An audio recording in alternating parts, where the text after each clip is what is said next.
शनिवार रविवारी मॉलमध्ये आठवणीने जातात माणसं, पण कधी म्युझियम बघायला जात नाहीत. खरंय. आपल्याकडचे पाश्चात्य कलावंत जीसस क्राइस्टचं पेंटिंग करायचं असेल तर क्राइस्टसारखं दिसणारे मॉडेल शोधायचे. बरं. आपल्याकडे चित्र करण्यासाठी कृष्णासारखा दिसणारा माणूस शोधत नाही. आपण चित्र करतोय, चित्र पूर्ण झाल्यानंतर त्याला बरोबर चपकल अशी आपल्याला ओवी 12व्या-13व्या शतकामध्ये बनलेली तयार मिळते. हे इथं मामूली काम करते त्या ह्यांच्यातून. आणि एक गृहस्थ काही दिवसांनी माझ्याकडे आले. ते असं असं तुम्ही चित्र केलं होतं, त्या चित्रातला विषय आणि माझं जीवन हे मला कुठेतरी साम्य जाणवतंय मला. मी ते चित्र उभं केलं होतं, मी तुम्हाला आडवं करेन आणि थोडासा कलर स्कीम कंपोजिशन बनले. ते पण चंद्र गळाला लागला पाहिजे मला म्हणाला.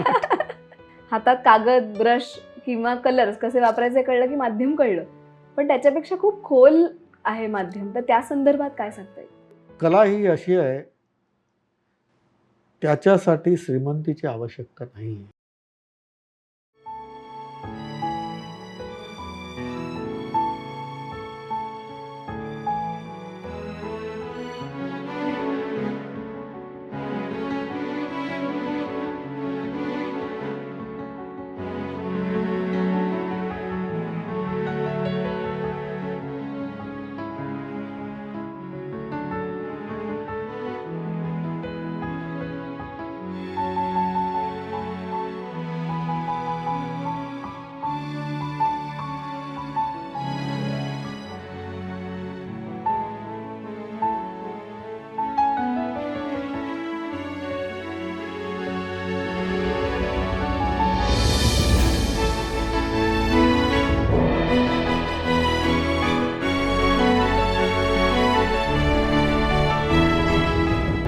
नमस्कार मंडळी, मनडेवी तनघाच्या सीझन 3च्या नव्या भागात तुमच्या सगळ्यांचं मनपूर्वक स्वागत. आज ज्या कलावंताशी आपण संवाद साधणार आहोत त्यांच्याच संदर्भात घडलेल्या एका गोष्टीपासून आज सुरुवात करेन. झालं होतं असं, म्हाडा भवनमध्ये एक चित्र साकारायचं होतं. त्यावर चर्चा चालू होती की चित्र कशा प्रकारचं असावं. काही जण म्हणत होते प्रतापगडावरनं उतरणारे महाराज हवेत. काहींचं म्हणणं होतं मंत्रालयात जसं चित्र आहे ना तसंच चित्र हवं. पण हे चित्रकार वेगळ्याच धाटीनं विचार करणारे, खरं तर चिंतनात्मकच विचार म्हणा ना. त्यांनी झटकन सांगितलं की म्हाडा भवन ही खरं तर घरं बांधणारी संस्था, छत्र देणारी संस्था, म्हणजे महाराजांचं आश्वस्त करणारं, स्थिरता देणारं चित्र हवं ना. म्हणूनच त्यांनी चित्र रेखाटलं ते राज्याभिषेकाच्या वेळेचं, तेही समोरून महाराज आपल्यासमोर दिसत आहेत असं. आणि ते चित्र पाहताच क्षणी थोर व्यंगचित्रकार बाळासाहेब ठाकरेंनी अशी पावती दिली होती की ही खरी बैठक. महाराजांचं समोरून चित्र काढणं अवघड आहे. खरं तर अशा अनेक अवघड गोष्टी ज्यांच्या कुंचल्यातनं सहजतेने रेखाटल्या गेल्या, आपल्याला सहज साध्या सोप्या वाटल्या, म्हणूनच त्या स्वाभाविक वाटल्या. या सौंदर्याचाच आज वेध घेणार आहोत, उलगडणार आहोत त्यांची ही चित्र दुनिया. मला खात्री आहे ती फक्त रंगरेषांपुरती मर्यादित नाही आहे. त्याच्यामागे तत्व आहे, विचार आहे, बैठक आहे, शिस्त आहे आणि सगळ्यात महत्त्वाचं म्हणजे दडलेला उत्तम माणूस आहे. चला तर मग त्यांच्याशी संवाद साधूया. आज आपल्याशी गप्पा मारणार आहेत ज्येष्ठ चित्रकार वासुदेव कामत. सर नमस्कार. नमस्कार. स्वयं टॉक्सच्या आमच्या सीझन 3मध्ये तुमचं खूप मनापासून स्वागत. जे खरं तर इतक्या गोष्टी आहेत वाचनात आलेल्या, कुठून सुरुवात करावी हा माझ्यासमोरच प्रश्न आहे. पण ज्या ज्या वेळेला गोष्टी वाचत होते, तुमचं ऐकत होते, त्यावेळेला सातत्याने समोर आलेलं वाक्य होतं की जेव्हा आपण म्हणजे बाळ जन्माला येतं तेव्हाच खरं तर ते चित्रकार म्हणून जन्माला येतं. पण त्यापेक्षाही पुढच्या वाक्याने अधिक भुरळ घातली सर, की ज्याच्यावर प्रश्न पडले अनेक. ते वाक्य होतं की मुळाक्षरं गिरवायला लागल्यावर आपण चित्र विसरून जातो. मग खरं तर चित्रकाराचा जन्म नेमका केव्हा होतो आणि त्याची बाल्यावस्था कशी समजून घ्यायची? खरं म्हणजे आपल्या भारतामध्ये एक असा समज आहे की चित्रकार हा जन्मावा लागतो, म्हणजे बॉर्न आर्टिस्ट असावा लागतो. बरं. ही बाहेर तशा प्रकारची संकल्पना मला फारशी ऐकायला मिळाली नाही, पण आपल्याकडे जास्त आहे. आणि पूर्वपुण्य असतं किंवा पूर्वजन्माचं काहीतरी संचित असतं, त्याप्रमाणे तो चित्रकार होतो, गायक होतो वगैरे असं म्हणतात. पण माझं म्हणणं असं आहे की ज्यावेळी कोणालाही एखादं चित्र काढावंसं वाटलं, हातात पेन्सिल आणि कागद घेऊन काहीतरी आकार उमटवावे असे जर तीव्र इच्छा झाली की त्यावेळी कोणत्याही वयात का असेना तिथे चित्रकार जन्माला आला असं समजावं वा. आणि केव्हाही ते सुरू करू शकतो.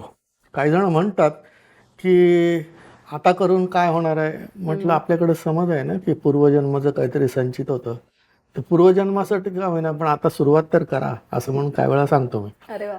आणि मुळाक्षर ह्याच्यासाठी म्हटलं मी की प्रत्येक माणूस हा जन्मतः त्याच्या हातात पहिल्यांदा पेन्सिल, खडू किंवा पेन काहीतरी येत असतं.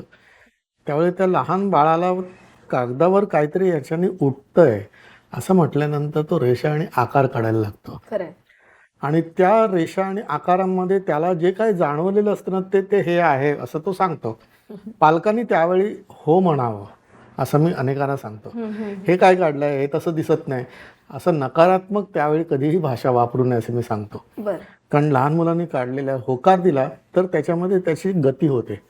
परंतु मग शाळेत गेल्यानंतर सुद्धा मग मुळाक्षर गिरवायला लागल्यानंतर हळूहळू तो चित्रकलेपासून लांब होतो. पण मला आठवतं आहे अजूनही, म्हणजे शाळेत त्यावेळी मी कोरा केंद्राची शाळा असायची काजूपाड्यामध्ये, म्हणजे 60 सालच्या आसपासची गोष्ट आहे ती. बरं. आणि मी ज्यावेळी कमळाचा गिरवायचो त्यावेळी बाजूला असलेलं कमळाचं चित्रही काढायचो. अच्छा. खटारा म्हटल्यानंतर जमेल तसा तो खटाराही मी काढायचो. तर आमचे मास्तर म्हणायचे की तुला फक्त अक्षर काढायला सांगितलं, हे का काढतो. मग त्यांनी म्हटलं ही चित्र का काढलेत, त्यांनी चित्र काढलेली आहेत ना पुस्तकात म्हणून मी तीही काढतो. मग त्यावेळी पालकांना बोलवून जसं सांगतात तसं त्याप्रमाणे माझ्या आई वडिलांना बोलवून मास्तरांनी सांगितलं की ह्याचं एक वेगळं चित्रकलेचं अंग आहे, त्याला आवड आहे, त्याला प्रोत्साहन द्या. सहसा मुलं चित्र काढायला लागले की अभ्यास कर, चित्र काय काढतो अशा प्रकारे. म्हणजे एक प्रसिद्ध चित्रकार होते ते तर म्हणायचे की मी चित्र काढायला लागलो की माझ्या बोटांवरती पट्टी मारायचे माझे वडील, असं त्यांनी सांगितलेलं आहे. पण मला मात्र लहानपणापासून शेजाऱ्यांकडून, घरातल्या आईवडिलांकडून, आजीकडून सगळ्यांकडनं मला प्रोत्साहनच मिळाले आहे. आणि लहानपणी रडल्यानंतर जसं मुलांना काहीतरी गोळी, चॉकलेट वगैरे काहीतरी देतात, त्यावेळी मला खडूचा तुकडा दिला की तासनतास हा रडत नाही, चुपचाप बसतो अशी त्यांची समज होती.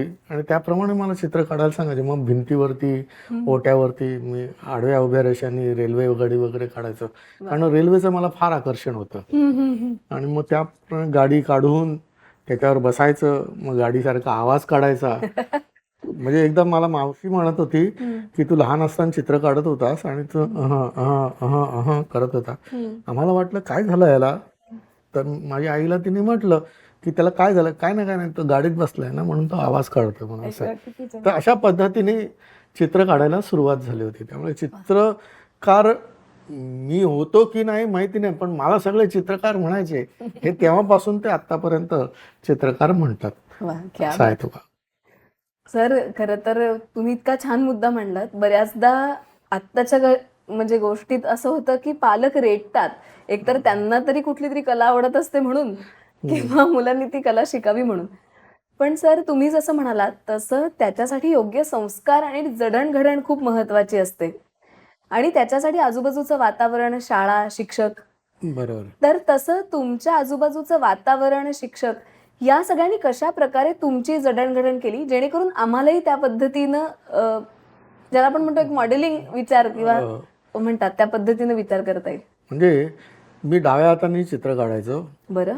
तोपर्यंत काही अडवलं नव्हतं. परंतु ज्यावेळी शाळेत घातल्यानंतर आई आणि क ख ग शिकायला लागलो त्यावेळी मात्र मी उजव्या हाताने लिहावं म्हणून सारखं आजी किंवा माझी आई प्रयत्न करायची. तर बाजूला एक नारायणराव जोग म्हणून आज्या म्हणायचो मी त्यांना, आजोबा म्हणायचो, पण आईच्या वडिलांच्या वयाचे ते होते आणि ते उत्कृष्ट नाटकात काम करणार, म्हणजे गोवा हिंदू असोसिएशन वगैरे यांच्या नाटकामध्ये कामं करणारी ती व्यक्ती होती.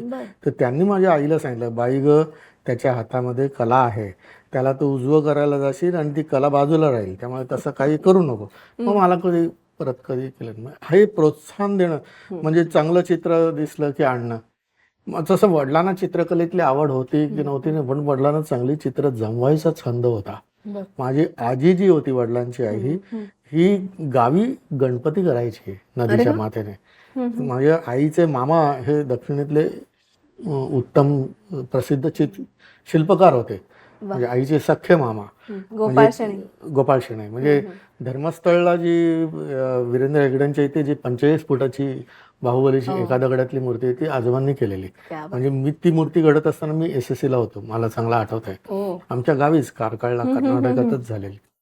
त्यामुळे असा एक अनेक वेळा आपल्याकडे भारतीयांकडे अपेक्षा असते अनुवंशिक तुमच्याकडे कुठून आलं, परंतु अनुवंशिक असलं तरच येतं असं माझं मत नाहीये. कोणालाही मगाशी सांगितलं जेव्हा चित्र काढावंसं वाटणं आणि त्याप्रमाणे काम करावंसं वाटणं हे कोणालाही येऊ शकतं आणि त्याप्रमाणे तो चित्रकार होऊ शकतो. पण हे वातावरण जे आहे ना, हे मला शाळेमध्ये महाजन सर म्हणून चांगले चित्रकार मास्तर भेटले. नंतर शाळेच्या व्यतिरिक्त नानासाहेब अभ्यंकर हे मला मार्गदर्शन करणारे भेटले. ते खरंच उत्तम चित्रकार आणि उत्तम शिल्पकार होते, परंतु वृत्ती त्यांची ज्योतिषाची होती.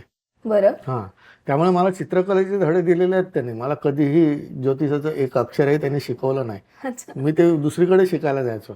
पण म्हणजे हा सगळा प्रकार जो आहे ना, की चित्रकलेला पोषक असलेलं वातावरण हे लहानपणापासून मला मिळाल्यामुळे, म्हणजे शाळेत असताना पण आणि घरी असताना पण. आणि कुठलंही चित्र काढलं की चाळीत राहायचो आम्ही, चाळीतल्या सगळ्या नेऊन दाखवत असे मी.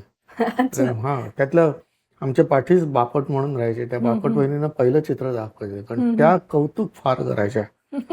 अगं बाई काय छान काढतो, बस मग बाकी सगळ्यांना दाखवून मग घरी यायचो मी. नानांकडे गेल्यानंतर मात्र ते चित्रामध्ये असंख्य चुका सांगायचे. आणि मग त्या उदाहरण म्हणजे हात असा झाला पाहिजे, पाय असा झाला पाहिजे, आणि त्या माझ्या चित्रावर इतक्या ते रेघोट्या मारायचे. नानांच्या पत्नी होत्या, काकू होत्या, त्या म्हणायचे अहो ते एवढा लांबून येतोय, किती चुका सांगताय. त्या नाना म्हणाले अगं तो की नाही घरातून निघतो त्यावेळेस छान छान छान छान छान म्हणणारे असतात, इथे आल्यानंतर त्याच्या चित्राला छान करायचं काम आपलं आहे, त्यामुळे मी चुका सांगणारच या ठिकाणी, तरच त्याचं चित्र सुधरेल मी. पण हा सगळा आता कोणालाही कौतुक कोणाला नको असतं. शिवराय तेलंग नावाचे एक प्रचारक होते, परंतु ते स्वतः चित्रकार होते. म्हणजे शंकर पळशीकर ज्यावेळी JJ मध्ये शिकले त्यांच्याच वर्गात असलेले शिवराय तेलंग परीक्षेच्या शेवटच्या पेपर नंतर ते महाराष्ट्रातनं तिसरे आले. म्हणजे पळशीकर पहिले आले तर ते तिसरे आले होते. पण त्यावेळी त्यांनी देशकार्यासाठी ब्रश खाली ठेवला तो परत उचलला नाही. पण ते माझ्या एकदा प्रदर्शनात आले होते आणि मग चित्र वगैरे सगळी बघितली. म्हणाले काय सांगू, स्तुती करू का चुका सांगू. म्हटलं पहिली स्तुती करा आणि नंतर मग चुका सांगा. हे म्हणजे कलाकाराला स्तुती ही हवी असते, कळत नाही, तर ते एक प्रोत्साहन येतं आणि मग चुका झेलण्याचं ताकद येते. अशा पद्धतीने म्हणून लहानपणापासूनच त्यांनी काढत असलेल्या चित्रांना आपण पहिल्यांदा हो म्हणायला शिकलं पाहिजे आणि प्रश्नोत्तरामधूनच त्याच्यामध्ये सुधारणा व्हायला पाहिजे. लहान मुलांना चित्र काढायला सांगताना कुठलंही चित्र कॉपी करायला सांगण्यापेक्षा त्याला जे वाटतं ना ते करायला सांगावं.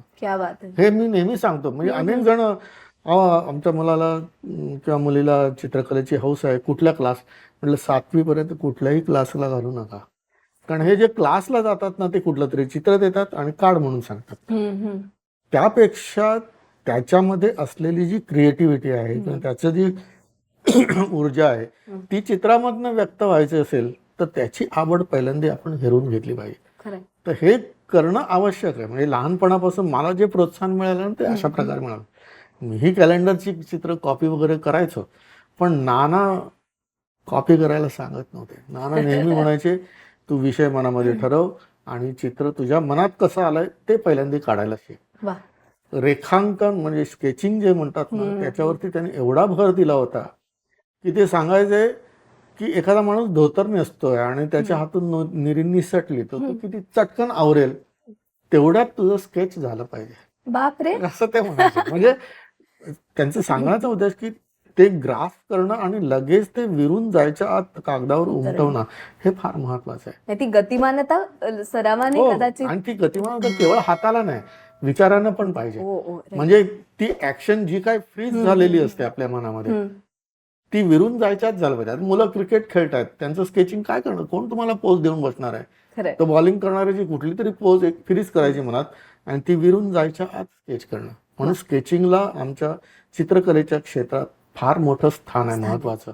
आणि ते शेवटपर्यंत आहे.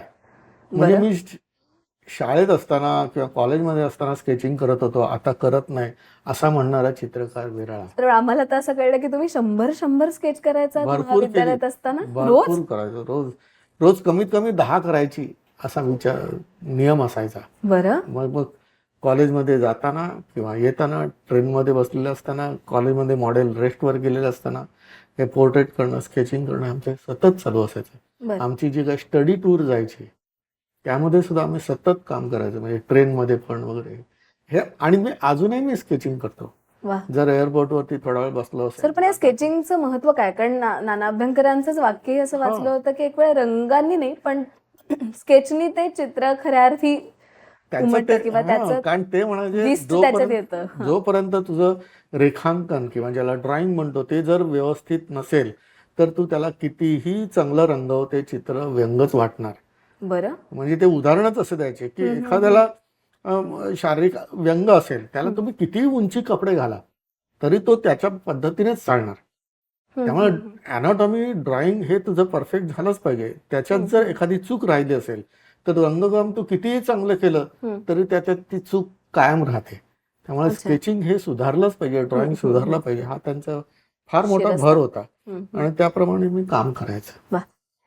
आपण आता म्हणजे सगळा विचार करत असताना बऱ्याचदा येणारा मुद्दा सातत्य आहे सर, की तुम्ही पुन्हा पुन्हा करायचा.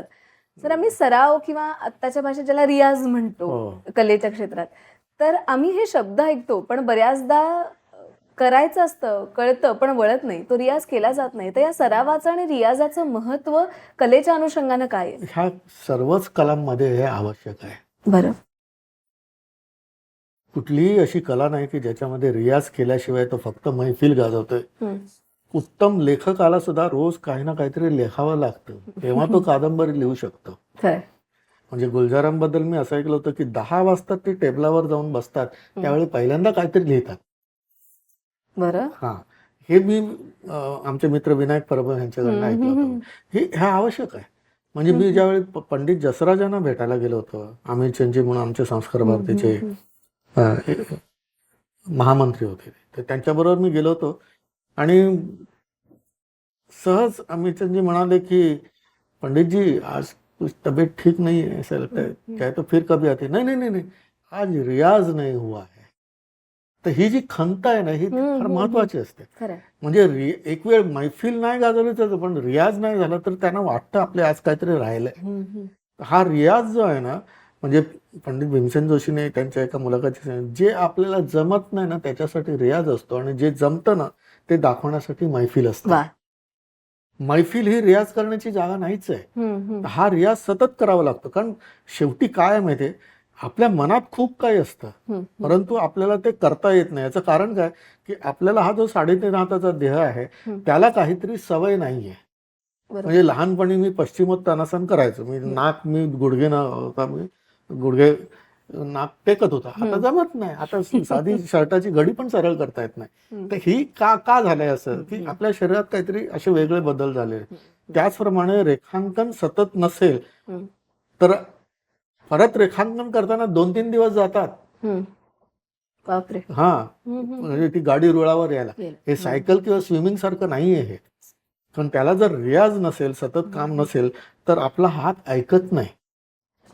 कारण हाताला अनेक काम आहेत, जेवायचं आहे, घराची कामं करायची आहेत, ही वस्तू आहेत, परंतु रेखांकनासाठी ज्या बोटांची सवय लागते त्याला जर तो एक्सरसाइज नाही झाला तर ते नाही होत.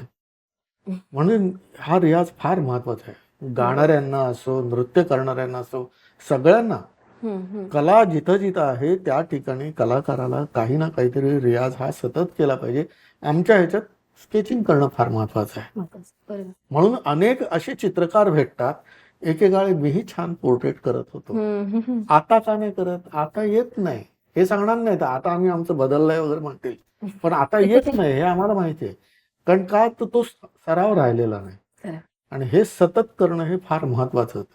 माझे एक मित्र आहेत आमचे संस्कार ते आत्ताचे महामंत्री, हम्म. ते एका बैठकीत होते, ते सारखं एक बोट तर्जनी अशी टाक टाक टाक टाक टाक करत होते. हम्म. तर म्हटलं हे काय चाललंय तुमचं, सारखं मग बोलत. हम्म. तर ते सूरबहार वाजवतात, म्हणजे सातारी सारखी विणा ओ, वाजवतात. ओ, ओ. तर त्या बोटाला जी सवय आहे ना सवय. ती चालू ठेवायला लागते. वा. 3 दिवस बैठक आहे, माझी सूर बहार वाजत नाहीये, हम्म. तर त्याच्यासाठी मी बोटांचं सारखी हालचाल करतो. क्या बात हे आहे. जे आहे ना हे सगळ्या क्षेत्रात आहे, कुठलंही क्षेत्र ह्याच्यापासून वेगळं वेगळं नाही. नाही. खरं. सर तुम्ही जसं म्हणालात कदाचित रियाजानं फक्त तुम्ही म्हणालात तसं की उत्तम गोष्ट किंवा परफेक्ट नाही, पण कदाचित त्याच्या पल्याड जाण्याची क्षमता आपल्यात निर्माण होत असेल असंही वाटत राहतं. हा रियाज हा केवळ हातांना नसतो, मनाला पण असतो. करेक्ट. पण कारण काय माध्यम ते सतत विचार सुद्धा सतत व्हायला पाहिजे. म्हणजे मी का तुम्हाला सांगतो की मी असं खूप वेळा स्टेटमेंट करतो, हे मी माझ्या अनुभवाने करतो, चूक असेल कदाचित, परंतु मी म्हणतो की विचाराला एक भाषा असते. वा. तुम्ही विचार करता, तुमची जी मातृभाषा आहे किंवा जी सरावाची भाषा आहे त्या भाषेमध्ये एखादा इंग्रजीत ना, जसं नेहरूंचं ऐकलं होतं की ते स्वप्न पण इंग्रजीत बघतात आणि विचार पण इंग्रजीत करतात. तर तसं प्रत्येक जण कुठल्या ना कुठल्या तरी भाषेमध्ये विचार करत असतो. पण त्याच्या पलीकडे जाऊन मला असंही वाटतं की त्या विचाराला एक दृश्य पण असतं. वा. आता हे मात्र चटकन कोणी मान्य करणार नाही, विचाराला कुठे दृश्य असतं. मग त्यांना मी उदाहरण देतो की आपण कुठेतरी बसमध्ये बसलोय आणि कुठेतरी चाललोय, तेवढ्यात रस्त्यात कुठला तरी ऍक्सिडेंट बघतो. बस आपले फार वेळ थांबत नाही, परंतु सगळे चुकचुकारतात आणि मग सांगतात अरे हे तर काहीच नाही, मी अमुक अमुक असा ऍक्सिडेंट बघितला होता. आणि मग त्याचं वर्णन करायला लागतो. ते काय पाठांतर नसतं, त्याच्या विचारामध्ये ते दृश्य त्याच्या मनपटलावरती त्याला दिसत असतं. बरोबर. आम्ही चित्रकार त्या दृश्याचा उपयोग करून घेतो. तर म्हणजे चित्रकार व्हिज्युअलायझर असावा लागतो. असायलाच पाहिजे, कारण व्हिज्युअल आर्टला व्हिज्युअलायझर नसेल तर तो काय करणार आहे. खरंय. त्यामुळे त्या व्हिज्युअलायझिंग हे प्रत्येक जण करत असतो. फक्त चित्र काढता येत नाही ते चित्र काढत नाहीत म्हणून, परंतु वर्णन जे करतात ना, हे वर्णन करत असताना बोलत असताना अगदी ऍबस्ट्रॅक्ट सुद्धा काही ना काही, पण काही ना काहीतरी त्या मनचक्षूंसमोर तुम्हाला भासत असतं, दिसत असतं, आणि ते प्रत्येकालाही आहे.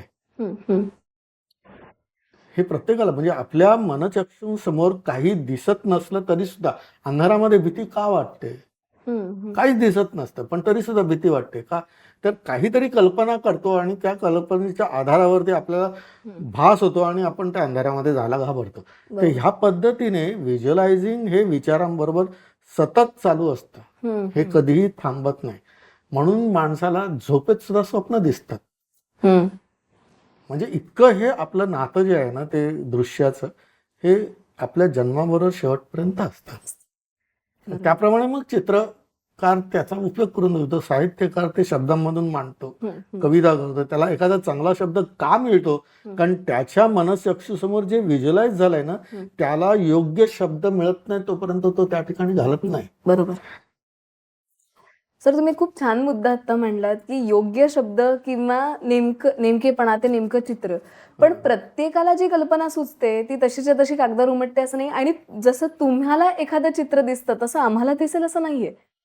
तर हे जे वेगळेपण आहे किंवा यासाठी वापरली जाणारी जी माध्यमं आहेत, मग ते रंग, कागद किंवा ब्रश असतील, पण याच्या पल्याड सुद्धा सर माध्यम कळण्यासाठी किंवा त्याचा एकूण समज त्याची असली पाहिजे असं आपल्याला वाटतं, कारण ती असेल तर ती कशा पद्धतीने डेव्हलप किंवा विकसित केली पाहिजे. काय आहे की एक व्यक्ती बसलेली असते आणि 10 जण चित्रकार काढतात.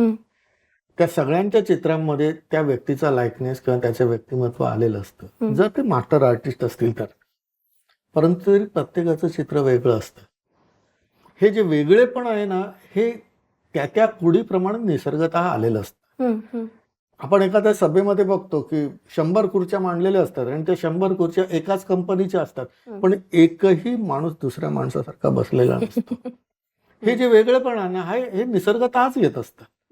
म्हणजे ती जडणघडण त्याच्या रियाजामुळे असेल किंवा त्याच्या पद्धतीमुळे असेल, त्याच्या विचारामुळे असेल, काही असेल, म्हणून व्हिज्युअलाइज झाल्यानंतर मला जे जाणवलेलं चित्र आणि तोच विषय दुसऱ्याला दिल्यानंतर त्यांनी केलेलं चित्र हे वेगळं होणारच. हा नैसर्गिक गुण आहे. ह्याच्यामध्ये मेकॅनिझम नाही आहे खुर्चीचा, परंतु कम्फर्ट प्रमाणे प्रत्येक जण जो बसतो ना तो त्याच्या बॉडी लँग्वेज प्रमाणे करत असतो. त्याचप्रमाणे विचार एक जरी ठेवला तरी 10 जणांकडनं ज्यावेळेस स्केच करून घेतलं, मग त्यांना जे करून घेणारे असतात किंवा जे करणारे असतात ते सांगतात की हे बरोबर जुळले. हे बरोबर जुळले कोण सांगतं? जी ज्युरी असते ते. कारण त्यांनीची पण एक अपेक्षा असते की हे असं व्हायला पाहिजे, बाकीच्यांचं झालं नाही. तर ही जी व्हरायटी आहे ना ही कलेच्या क्षेत्रात आहेच पुणे. पण त्याच्यापेक्षा खूप खोल आहे माध्यम, तर त्या संदर्भात काय सांगता येईल? कॉलेजमध्ये शिकत असताना आम्हाला सौंदर्यशास्त्र शिकवायचे प्राध्यापक संभाजी कदम.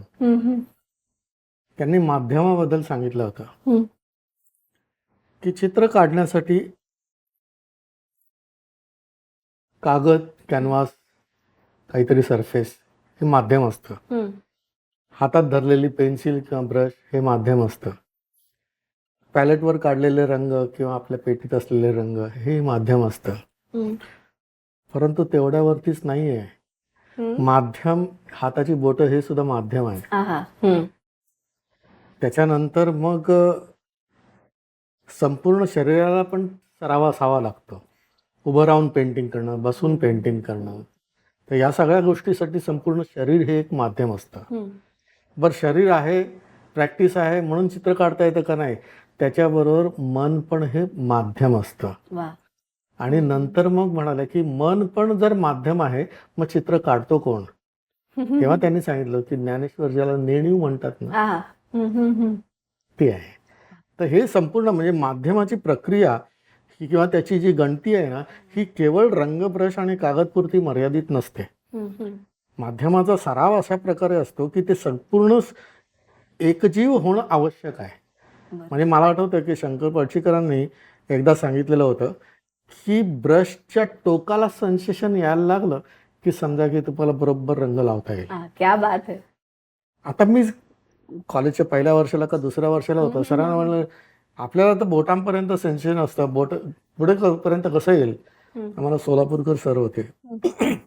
त्यांनी सांगितलं बस तू कुठल्या हाताने पेंटिंग करतो? म्हटलं डाव्या हाताने. उजव्या हातात धर आणि कर बघू. होतं का? नाही होत. म्हणजे काय काय नेमकं कुठे ठेवायचं ते कळत नाही. म्हणजे का नाही कळत? कारण एवढा बारीक जरी ब्रश असला तरी तुम्हाला बरोबर रंग तिकडे लावायचा असेल तर ह्या हाताच्या ब्रशला कळतं, मग ह्या हातातल्या ब्रशला का कळत नाही? कारण त्याचं सेन्सेशन घेण्याची ताकद अजून ह्या हातामध्ये आलेली नाही. त्यामुळे माध्यम हा प्रकार असा आहे, एकदा चित्रकार मास्टरी झाली ना की मग त्याला कुठलंही माध्यम आलं तरी तो काम करू शकतो. जसं उलटा टोप जरी दिला तरी झाकीरसन त्याच्यावर तबला वाजवू शकतात, आपण नाही वाजवू शकत. म्हणजे काय की त्यावेळी माध्यम ही अडचण राहत नाही. प्रतिभा तुमच्याकडे असली आणि तुमच्यामध्ये ती शक्ती असेल किंवा तुमचं प्रभुत्व असेल तर कुठल्याही माध्यमामध्ये तुम्ही काम करू शकता. त्यामुळे आर्टिस्टला चांगला कॅनव्हास पाहिजे, चांगला रंग पाहिजे, या सगळ्या गोष्टी मान्य आहेत. परंतु जोपर्यंत त्याच्याकडे ती ऊर्जा आणि त्या प्रभुत्व येत नाही तोपर्यंत तो किती चांगला माध्यम द्या काही उपयोग होणार नाही. म्हणजे मला एक छोटीशी आठवण आठवते. कॉलेजमध्ये देऊस्कर, गोपाळ देऊस्कर जे आर्टिस्ट होते पुण्याचे प्रसिद्ध, ज्यांनी बालगंधर्वमध्ये गंधर्वांची पेंटिंग केलेली आहे तिकडे, तर ते आर्टिस्ट आहे. तर त्यांचा एकदा डेमो होता आम्हाला. आणि डेमो असा 3 ते 4 दिवस चालायचा. मला चांगला आठवत आहे, एकच डेमो मला त्यावेळी बघता आला. कॉलेजच्या मी मला वाटतं 2ऱ्या का 3ऱ्या वर्षाला होतो. आणि तेव्हा जे ते ड्रॉइंग करायचे आणि रंगाला सुरुवात करायचे तर लाईट पासून शेडकडे असं ते काम करायचे. आणि जेची शिकवण्याची जी पद्धत आहे ना ते त्या पोर्ट्रेटला नेहमी सांगतात की डार्क पासून लाईटकडे जा. आता डेमो मात्र असा आणि शिकवलं मात्र जात वेगळं. एका मुलीने सहज प्रश्न विचारला की तुम्ही आतापर्यंत जे काय काम केलंय त्याच्यातनं पाहिलं की तुम्ही लाईट पासून शेडकडे येता आणि आम्हाला असं शिकवलं जातं की शेड पासून लाईटकडे जा, तर आम्हाला हे कन्फ्युजन होत आहे. तुम्हाला विल्सन न्यूटनचे कलर असतात, विल्सन हॉल्बिनचे ब्रशेस असतात, चांगला कॅनव्हास असतो. आम्हाला साधे स्टुडंट तर ह्या डेमोमधून शिकायचं काय आणि आम्ही करायचं काय वगैरे वगैरे. देहुस्करांनी सडोतर होतं, तुम्हाला काय सांगितलं जातं आणि काय शिकवलं त्याच्याशी मला काही देणं घेणं नाही. मी काय करतो ते तुम्हाला दाखवतोय असं वगैरे म्हणून मग ते रेस्टवरती निघून गेले. मग त्यावेळी पळशीकरांनी त्या मुलीला प्रश्नाचं उत्तर दिलं, फार सुंदर उत्तर दिलं. ते म्हणाले की तुम्हाला जे रंग दिलेले आहेत ना त्याच्यातनं तुमची प्रॅक्टिस होऊ दे, चांगलं काम करा, पुढे तुम्हाला प्रभुत्व आल्यानंतर काय माध्यमाची अडचण येणार नाही. त्यांनी सांगितलं काय की ज्याच्यामध्ये प्रभुत्व आहे ना त्याला माती जरी पॅलेटवर दिली ना तरी ते कॅनव्हासवर रंग लावतात. क्या बात आहे. आणि जर तुमच्याकडे प्रभुत्व नसेल, तुम्हाला विल्सन न्यूटनचे जरी रंग दिले ना तरी ते कॅनव्हासवर मातीच लावणार म्हणाले. म्हणजे सांगण्याचं माध्यम काय की माध्यम चांगलं असणं वाईट असणं यापेक्षा कलाकार किती तयार आहे त्याच्यावरती ते अवलंबून आहे.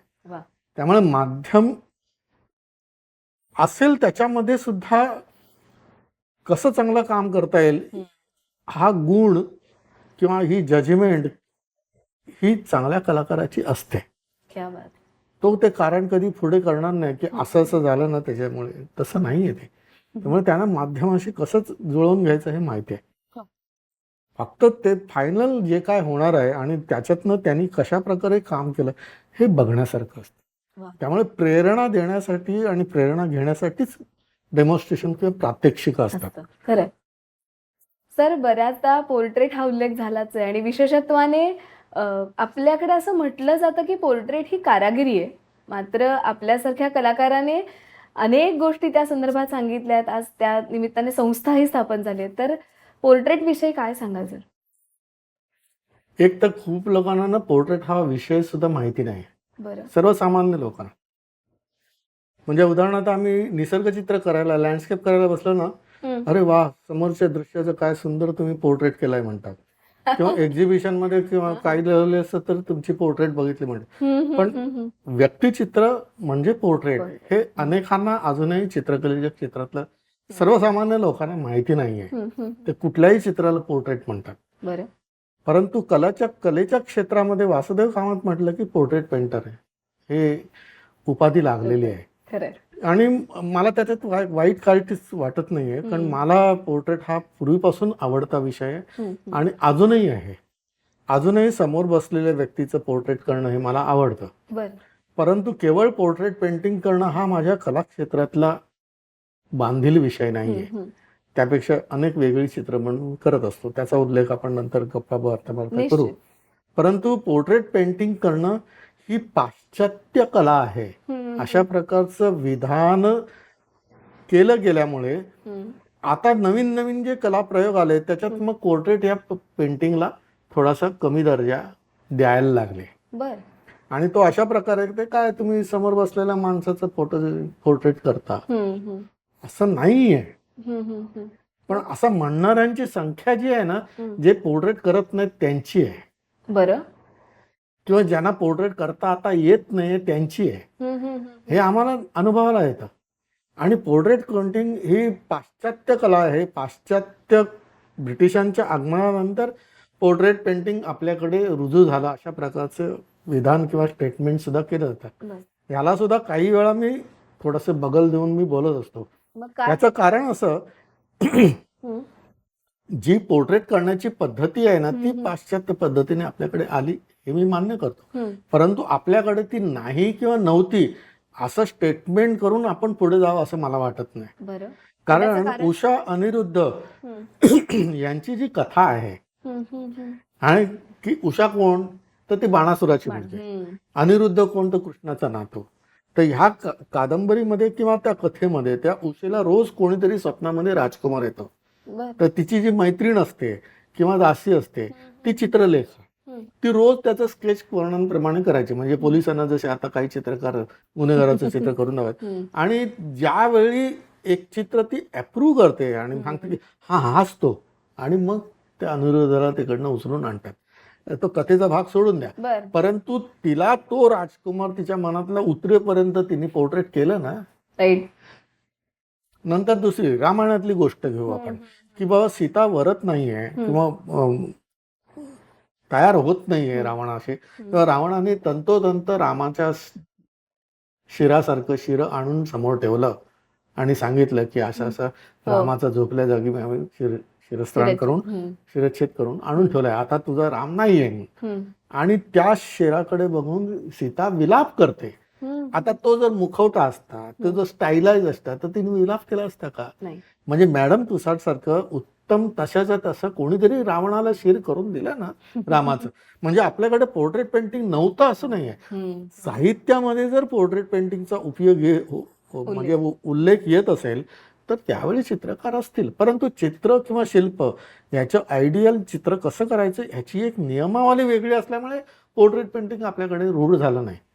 आणि हे अशा प्रकारचे उल्लेख बुद्ध चरित्रामध्ये सुद्धा आहेत पोर्ट्रेट पेंटिंगचे. आता हे सगळे मी ते सांगत बसत नाही, पण तुम्हाला सांगायचं काय की पोर्ट्रेट पेंटिंग हे आपल्याकडे पूर्वीपासून होतं आणि आजही फोटोग्राफी आली म्हणून पोर्ट्रेट पेंटिंग बंद करावं किंवा बंद झालं हे विधान अजिबात बरोबर नाही. कारण फोटो हा एक मेमोरियल पोर्ट्रेट म्हणून किंवा चित्र म्हणून लावून घरात ठेवू शकता, परंतु पोर्ट्रेट असो, लँडस्केप असो, स्टील लाईफ असो, ॲब्स्ट्रॅक्ट पेंटिंग असो, काही असो, इट इज अ पेंटिंग. हे चित्र असणं हे फार महत्वाचं असतं. केवळ तंतोतंत दिसणारं चित्र म्हणून ते चांगलं पोर्ट्रेट असं नसतं. ते जर चांगलं पेंटिंग असते तरच ते चांगलं पेंटिंग म्हणून उल्लेखलं जातं. मग ते पोर्ट्रेट असो, लँडस्केप असो, काही असो. चांगल्या पेंटिंगची व्याख्या काय? चांगल्या पेंटिंगची व्याख्या करता येत नाही, परंतु जे भिडतं ना तेव्हाच कळतं. कधी कधी रंगलेपनामुळे होतं, कधी कधी ते व्यक्तिमत्व बरोबर घेतल्यामुळे होतं, कधी कधी ती रचना जी काय केलेली असते. म्हणजे चांगलं पेंटिंग होण्यासाठी काही महत्वाचे गुण अलिखित जरी असले तरी ते जाणवणारे आहेत. हे जाणवणारे चांगले गुण असले की ते मग पोर्ट्रेट असलं तरी छान होतं किंवा ते ॲब्स्ट्रॅक्ट असलं तरी सुद्धा छान होतं. त्यामुळे चित्र चांगलं असणं हे महत्वाचं आहे. मग ते घरात लावण्यासाठी, मेमोरियल करण्यासाठी वेगवेगळे उद्देश येत असेल तर मग त्याच्यात वेगवेगळे गट पडतील की कमिशन पोर्ट्रेट असेल किंवा समोर बसून केलेलं पोर्ट्रेट, स्टडी म्हणून केलेलं पोर्ट्रेट असेल, वेगवेगळे असतील, रियाज म्हणून केलेलं असेल. परंतु एखादं चांगलं पेंटिंग करावंसं वाटणं आणि समोरच्या व्यक्तीला बसावंसं वाटणं या सगळ्या गोष्टी जुळवून यायला लागतात.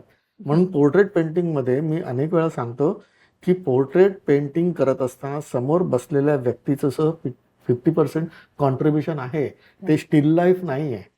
म्हणजे मी ज्यावेळी पोर्ट्रेट करत असतो त्यावेळी ड्रॉइंग करेपर्यंत थोडासा मी त्यांना स्थिर करतो, त्याच्यानंतर गप्पा मारत पोर्ट्रेट करतो मी. कारण ते 1.5 तास त्या व्यक्तीचं व्यक्तिमत्व मला जाणून घ्यायचं असतं. त्यामुळे 1.5 तास किंवा 2 दिवस किंवा 3 दिवस त्या व्यक्तीच्या सहचार्यांनी जे जे काही संवाद झाले, ते मुख असतील, दृश्य असतील किंवा संवादाने असतील, त्याची ती साक्ष असते. ते चित्र जे आहे ना ते 5 तासाचं चित्र असतं. म्हणजे आता समोरचं जे माझ्या पत्नीचं पोर्ट्रेट आहे हे 5 तासाचं पोर्ट्रेट आहे. हा, ते कॅमेऱ्याने क्लिक केलेला फोटो नाही येतो, तो एक फ्रिक्शन ऑफ सेकंडचा असतो. त्यामुळे चित्रकार अजूनही पोर्ट्रेट करतात. याचं कारण असं होतं की त्या समोरचं व्यक्तिमत्व आपल्याला आणायचं असतं. आणि म्हणजे कमिशन पोर्ट्रेट करत असताना सुद्धा मी काही वेळा त्या व्यक्तीचे इतर फोटो पण द्या, त्या व्यक्तीचे व्हिडिओ पण द्या असं मी सांगतो. का तर मला ती व्यक्ती जाणून घ्यायची असते. आता एकच फोटो आहे तर मग नाईलाज आहे, बरोबर, पण तरी सुद्धा काही वेळा मी विचारतो की त्यांच्यासारखं दिसणारं कोण आहे तुमच्या घरामध्ये, हेही मी विचारतो. म्हणजे ह्या सगळ्या गोष्टी ज्या आहेत ना ह्या जाणून घेऊन पोर्ट्रेट करायचं असतं. त्याला नुसतं कसब लागत नाही, त्याला तसा विचार पण लागतो, तशी मेहनत पण घ्यावी लागते.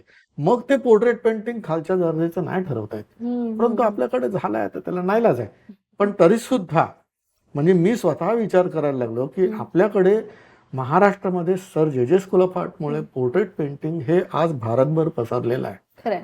जे उत्तम चित्रकार होऊन गेले ते एकेकाळी जे मध्ये शिकले, पण हे व्यक्तिचित्र करणारे जितके महाराष्ट्रात चित्रकार आहेत तेवढे महाराष्ट्राच्या बाहेर नाहीये.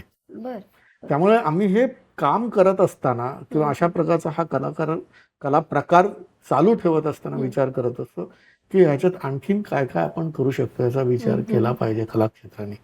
आणि म्हणून पोर्ट्रेट पेंटिंग आम्ही अजूनही चालू ठेवलेलं आहे. अजूनही मला वाटतं की अनेक वेळा मी काही वेळा म्हणजे एखाद्याचं पोर्ट्रेट मला करावं असं वाटतं ना त्यावेळी मी स्वतःहून त्यांना आवाहन करतो, मला तुमचं पोर्ट्रेट करायचं आहे, वेळ द्याल का. जसं मी आदरणीय बाळासाहेबांना मी विनंती केली, मला तुमचं पोर्ट्रेट करायचं आहे. राम नाईकांना मी विनंती केली, तुमचं पोर्ट्रेट करायचं आहे. बर. प्रतिभाताई पाटील यांना विनंती केली, मला तुमचं पोर्ट्रेट करायचं आहे. 1.5 तास दिला मला राष्ट्रपती भवनात त्यांनी. क्या बात. तर हे जे आहे ना, हे समोर बसून पोर्ट्रेट करणं असतं. त्यासाठी कलाकाराच्या मनामध्ये पण ती इच्छा जागृत व्हावी लागते. म्हणजे केवळ प्रसिद्धीसाठी नाही, म्हणजे ह्या प्रसिद्ध व्यक्तींचं मी पोर्ट्रेट केलेलंच आहे, परंतु माझ्या मित्रांची पण मी केलेले आहेत, घरातल्यांची पण केलेत, पत्नीची आणि कन्येची भरपूर पोर्ट्रेट केलेत, इझी अवेलेबल मॉडेल. त्यामुळे त्यामुळे त्यांना कितीतरी वेळा बसून अनेक पोर्ट्रेट मी त्यांची केलेली. हे सगळं करत असताना त्या व्यक्तीला जाणून, म्हणून मी अपरिचिताची पोर्ट्रेट केवळ बाह्य जाणवणाऱ्या गोष्टीवरून करण्यापेक्षा त्या व्यक्तीला जाणून केलेली पोर्ट्रेट मला जास्त भावतात, आणि म्हणून मी त्याप्रमाणे काम करत असतो. पण मग कोणी सांगतं माझाही पोर्ट्रेट करा. मी आठवतं, मला आठवत आहे राम नाईकांचं मी पोर्ट्रेट केलं होतं, आणि मग ते त्यांना एका समारंभामध्ये नेऊन दिलं मी. तर कोणीतरी कौन जरा रुकिए रुकिए, तर मला म्हणाले हमारा भी पोर्ट्रेट बनाओ कभी. मतलब जरूर बनाएंगे, लेकिन जब मुझे लगता है ना कि आपका पोर्ट्रेट बनाओ तो मैं फ्री करता हूँ, लेकिन आप बोलेंगे कि मेरा पोर्ट्रेट बनाओ तो मेरे चार्जेस पड़ेंगे. मग त्याने आकाशाकडे बोल, अच्छा आपको जब लगेगा तब करो. मला मिलिंद जोशींच्या ओळी आठवतात सर, की अनुभवांची रंगपेटी माझं खुणावे हरक्षणी, चित्र काढाया परंतु मन धजाया पाहिजे. क्या बात आहे. त्यामुळे अशा पद्धतीने आम्ही पोर्ट्रेट करतो, अजूनही करतो. त्याचं कारण ते आहे, प्रात्यक्षिक म्हणून करत असतो, त्यावेळी ते विद्यार्थ्यांना काही समजावं म्हणून करत असतो, विद्यार्थ्यांना ते कळावं म्हणून करत असतो. मला खरं तर पोर्ट्रेटवर अनेक प्रश्न विचारायचे, पण गृहिणीचा उल्लेख झाला तर म्हणजे खऱ्या अर्थी सौभाग्य लक्ष्मीच आहेत त्या या पूर्ण कामात परिवाराशी जोडलेल्या. पण आज त्यांच्या पोर्ट्रेटने मिळालेलं ड्रेपर ग्रँड प्राइज हे तर विलक्षण अनुभव आहे आपल्या भारतीयत्वासाठी पण. तर तो सगळा अनुभव आम्हाला सांगा ना सर, आम्हाला नक्की ऐकायला आवडेल. त्यावेळेला नेमकं काय घडलं होतं? घडलं काय, पोर्ट्रेट केलं तिचं. नाही म्हणजे 3 पोर्ट्रेट, तिथपर्यंतचा प्रवास कसा होता? काय आहे की पहिल्यांदा तिचं जे पोर्ट्रेट केलं मी 82 साली, म्हणजे 79 मध्ये आमचं लग्न झालं. 82 साली मी तिला सांगितलं की बस पोर्ट्रेटला. तर ती म्हणाली की हा बसते म्हणून. ते खाली आहे पोर्ट्रेट, हॉलमध्ये आहे. बरं. तर ते पोर्ट्रेट करताना बसायची ती आणि हलायची पण वगैरे, पण हल्लं तरी चालेल. म्हणजे पांढऱ्या साडीमध्ये पत्नीला बघणं मला फार आवडायचं, त्यामुळे मी पांढऱ्या साडी तिचं पोर्ट्रेट केलं होतं. मग ती 10 वेळा उठून बघायला यायची. मग तिला आर्टिस्टच नवीन पहिल्यांदा नवरा, त्यामुळे किती वेळा ते रंगबिंग पण तिच्या साडीला लागायचे. ती परत तिची साडी घातलीच नाही, एवढं त्याला ऑइल पेंट लागले होते. पण तिचं बसवून ते पोर्ट्रेट केलेलं होतं. आणि मग ते पोर्ट्रेट झाल्यानंतर मग बॉम्बे सोसायटीचं त्याला गोल्ड मेडल मिळालं. 82-83 यांची गोष्ट आहे. त्याच्यानंतर मग अनेक वेळा पोर्ट्रेट केले. तिच्या आणखी 1-2 पोर्ट्रेटना पण प्राइज मिळालेली आहेत. काय ते सहज झालेलं होतं ना, म्हणजे पोर्ट्रेट करायचं म्हणून केलेलं नव्हतं. मला ज्यावेळी करायचं वाटायचं तर मी करत असे. म्हणजे लग्नाच्या वेळी माझ्या बहिणीला मला वाटतं विचारलं होतं, आमच्या मुलीला तुमच्याकडे गेल्यानंतर काय काम, त्याची पॅलेट सांभाळणं आणि सांगेल तेव्हा पोर्ट्रेटला मॉडेल बसणं, एवढं केलं तरी भरपूर म्हणाले होते आमची बहिणी. तिला मॉडेल बसून अनेक वेळा तिची ड्रॉइंग केली, पोर्ट्रेट केली, सगळं काय केलं. खरं म्हणजे तिला चित्रकार म्हणजे मी तिलाच पहिल्यांदा प्रश्न विचारला, म्हटलं तुझा नवरा चित्रकार म्हणजे तुला काय वाटलं? म्हणजे मला 2च चित्रकार माहिती, एक आमच्या शाळेतले मास्तर की ज्याने कधी स्वतः चित्र काढलेलं बघितलंच नाही, आणि दुसरा एक गावी वेडा होता म्हणाले. लोक वेडा म्हणायचे कारण तो जमिनीवरती मोठी मोठी देवतांची चित्र काढायचा, भिंतीवर चित्र काढायचा. म्हटलं तो दुसरा आहे ना तसाच थोडासा समज, म्हटलं मी. काय सर काय. आणि पण तिने अशा प्रकारे साथ दिली आणि अशा प्रकारे काम केलं की तिची कितीतरी वॉटर कलर लँडस्केप आहेत. म्हणजे ती स्वतः लँडस्केप करायला शिकली. हो एका ग्रुपमध्ये तर तिने स्वतः पण 4 चित्र लावून 4ही चित्र तिची विकली गेली. क्या बात आहे. म्हणजे म्हणजे रंगांचं म्हणजे इतकी तयारी झाली होती. म्हणजे तुम्हाला सांगतो की ज्यावेळी मी 84 पर्यंत सर्व्हिस केली, 84च्या नंतर मी फ्रीलान्स करायला सुरुवात केली. ज्यावेळी काम नसेल ना तेव्हा आम्ही फिरायला जायचो. बर आम्ही फिरायला जाऊन त्या ठिकाणी मी पोर्ट्रेट करत असे, लँडस्केप करत असे, जे काय लोक भेटतील त्याचे. तर समोरचं स्पॉट बघून कुठले कलर्स पाहिजेत ती पॅलेटवर काढायचे. तेवढं तिथे तयारी क्या बात झालेली आहे. होती. हा, हा, हा. नंतर काही वेळा हा तुम्ही कोबाल्ट ब्ल्यू सारखा वापरताय, सगळी चित्र सारखी सारखी वाटतात. आता आता म्हटलं मी आता ब्ल्यू वापरतच नाही, चला हा आता कसं छान झालं. म्हणजे अशा प्रकारे म्हणजे इतका एकजीवपणा कलेच्या संदर्भातला तिचा आमच्या एकंदरीत जीवनामध्ये होता. वा. तर हे जेव्हा अमेरिकेचं मी पाहिलं, म्हणजे इंटरनॅशनल आर्टिस्ट मॅगझिन म्हणून आहे, त्याच्यामध्ये माझं आर्टिकल पण छापलं होतं. आणि मग त्याच्यात मी पाहिलं की पोर्ट्रेट सोसायटी ऑफ अमेरिका नावाची एक संस्था आहे अमेरिकेमध्ये, की ती दरवर्षी 4 दिवसाचा कॉन्फरन्स करते. आपल्याकडे पोर्ट्रेट पेंटिंग हे आउटडेटेड समजतात आणि काय प्रात्यक्षिक करणं आणि डेमो देणं ह्याच्या पलीकडे काहीच नाही असं म्हणतात. परंतु तिकडे 4 दिवसाची कॉन्फरन्स होते म्हणजे काय, म्हणून मग मी तिकडे जायचं ठरवलं. मग आपल्याकडे विजा चटकन मिळत नाही, तर लवकर तयार करायला लागतं. नंतर कळलं की कॉम्पिटिशन पण आहे. मग कॉम्पिटिशनमध्ये असं असतं की जर त्यांची त्यावेळी 12 चित्र निवडायचे, तुमचं निवडलं गेलं तर तुम्ही कॉन्फरन्सला चित्र घेऊन आलं पाहिजे असा नियम असायचा. पण मला कॉन्फरन्स बघायची फार इच्छा होती, त्यामुळे मी माझी एंट्री पण पाठवली. 3 चित्र होते. त्यात कन्येचं पोर्ट्रेट होतं, मनोहर नाईक म्हणून आमचे मित्र आहेत, फॅमिली फ्रेंड आहेत, त्यांचंही पोर्ट्रेट होतं आणि हिचं. ती 2 झाल्यानंतर मी असाच एक दिवशी बसलो होतो. मला वाटतं तुमचं समाधान झालेलं दिसत नाही. म्हटलं नाही झालं अजून. तू बसणार का? म्हटलं हा चालेल बसते म्हणाले. ती खुर्ची आहे आता वरती आहे, ती गच्चीत आहे, त्या खुर्चीत इथेच बसवलं होतं या खिडकीशी. आणि तिथे बसून मी हे 2 दिवसात पोर्ट्रेट केलं आणि पाठवलं. आणि बरोबर त्या चित्राला सिलेक्ट झालं असं कळलं. 12 जणांना प्राइज मिळेल. कुठलं मिळेल माहिती नाही, ती तिकडे जजिंग होईल त्यावेळी. म्हणून मग मी कॉन्फरन्सला गेलो, पेंटिंग घेऊन गेलो होतो. म्हणजे पहिल्यांदा म्हणजे तसं जपानला वगैरे किंवा युरोपमध्ये आम्ही गेलो होतो, परंतु ह्या ठिकाणी 2006 सालची गोष्ट आहे. मग तिकडे ते पेंटिंग घेऊन प्रत्यक्ष गेलो होतो मी. मला आठवत आहे आधी स्वामीनारायण संप्रदायाचं खूप काम केलेलं आहे मी. त्यामुळे एका स्वामीनारायण फॅमिलीच्या घरीच राहण्याची, कारण शाकाहारी भोजन पाहिजे ना बाहेर गेल्यानंतर. ते कांदा लसूण पण खात नाहीत. मला सिगरेट किंवा कसलाही नाद नाही, त्यामुळे त्यांनाही छान वाटलं. मग त्यांच्याकडे राहिलो होतं. ते मला 15 मैल ते वृद्धग्रस्त होते, ते मला हॉटेलमध्ये सोडायचे, कॉन्फरन्सच्या संध्याकाळी घ्यायला यायचे. मी ते पेंटिंग घेऊन आत शिरलो आणि तेवढ्यात हॅलो मिस्टर कामत म्हटलं, अरे बापरे आपल्या नावाने कोण ओळखताय असं मला वाटलं. आणि मग बघतो ते वयस्कर बाई होत्या, ते म्हणले की इकडे या इकडे या. कारण ते एवढं मोठं पंचतारखेचं हयात हॉटेल कधी आयुष्यात कधी बघितलेलं नाही. मी तिला विचारलं, म्हटलं तू कसं काय मला ओळखलं? तर you are the only Indian, so I could guess and you are holding the painting, that's why I called you. म्हटलं ठीक आहे ठीक आहे. आणि मग ते पेंटिंग तिकडे लावलं वगैरे सगळं. आणि मग शेवटी जेव्हा तो बँकवेट असते तोपर्यंत 4 दिवस मी डेमॉन्स्ट्रेशन हे ते सगळे कार्यक्रम बघत होतो. आणि बँकवेटमध्ये जे 12 जण होते त्यांना एक टेबल दिलेलं होतं ते. आणि मग एक एक एक एक ते पहिल्यांदा मेरिट्स आणि असं करता करता 11 प्राइजेस डिक्लेअर झाले. आपल्याला प्राइज मिळणार होतं असं कळलं होतं.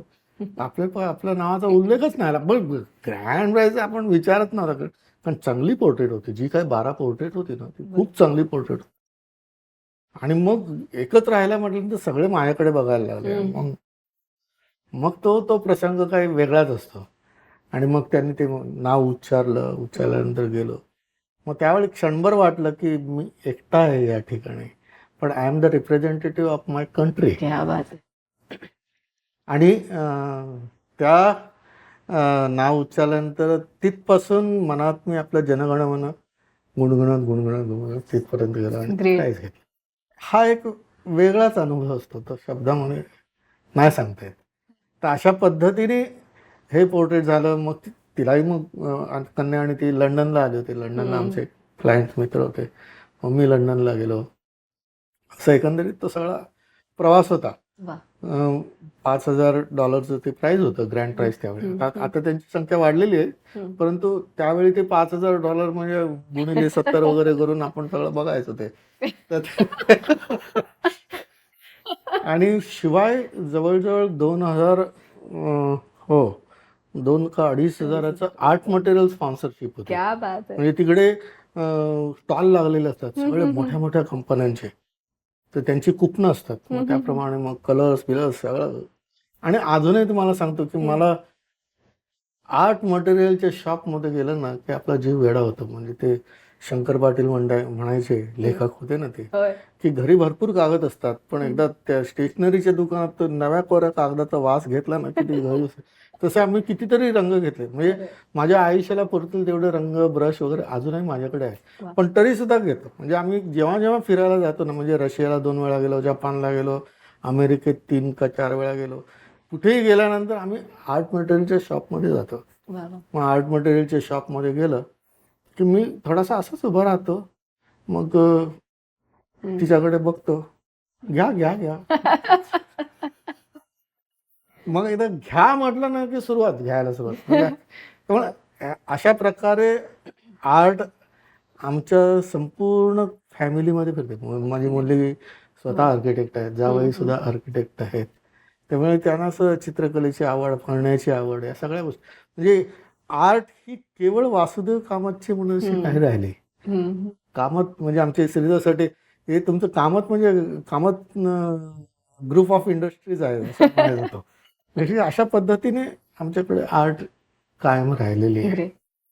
तुम्ही म्हणाल तसं सर की तुम्ही फक्त घरापुरतं हे सगळं हे चित्रसंस्कार पोहोचवले नाहीयेत. तर मला असं वाटतं सर तुमचं प्रत्येक चित्र बघत असताना तो चित्रसंस्कार आमच्या प्रत्येकाच्या मनावर नकळत झिरपत जातो. कुठेतरी तो कळतो की नाही हे आम्हाला खरंच माहित नाही सर, पण ते झिरपणं निश्चित चालू आहे. तुम्ही एक फार छान उल्लेख मगाशी केला, तो भारतीयत्वाचा उल्लेख होता. बरोबर. हो. यातलं आम्हाला खूप कळतं असं नाही, पण सर तुमची पुस्तकं वाचताना असा एक उल्लेख ऐकला होता की आपल्याकडलं भग्न देवालय जरी असलं तरी त्याच्यावर 2 फुलं ठेवावीशी वाटतात, बरोबर. किंवा आपल्याकडली जी चित्र किंवा शिल्पाकृती असते त्याला एक लयबद्धता असते. त्या मानाने जी पाश्चिमात्य किंवा परदेशी संस्कृती आहे, तुम्ही आत्ताच उल्लेख केला की अनेक ठिकाणी तुम्ही फिरून आलाय, तुम्ही कामही केलेलं आहे, तर आज हा प्रश्न मनात निर्माण होतो सर की त्या सगळ्या संस्कृतीच्या मानानं आपल्या भारतीय संस्कृतीचं चित्रशिल्पांमधलं सामर्थ्य कोणते कोणतं आहे, त्याची गुणवैशिष्ट्ये कोणती? तुमचा प्रश्न एवढा लांब आहे ना, त्याचं उत्तर म्हणजे एक लेक्चर होतं. म्हणजे तुम्हाला सांगतो की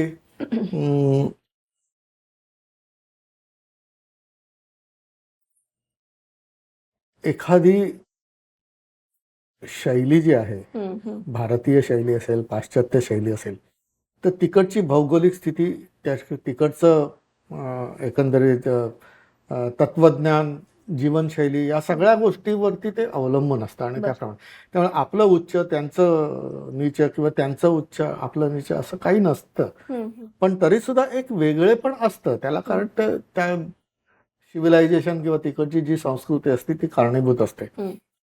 आपण जेव्हा काम करत असतो ना, तर आता म्हणजे आम्ही पोर्ट्रेट करत होतो, लँडस्केप करत होतो, हे जरी पाश्चात्य शैलीच्या टेक्निकनी शिक्षण क्रमामुळे जरी झालं तरी त्याच्यामध्ये भारतीयत्व हे वेगळं आहे, हे लक्षात येत आहे की ही इंडियन पोर्ट्रेट आहे, हे इंडियन लँडस्केप आहे.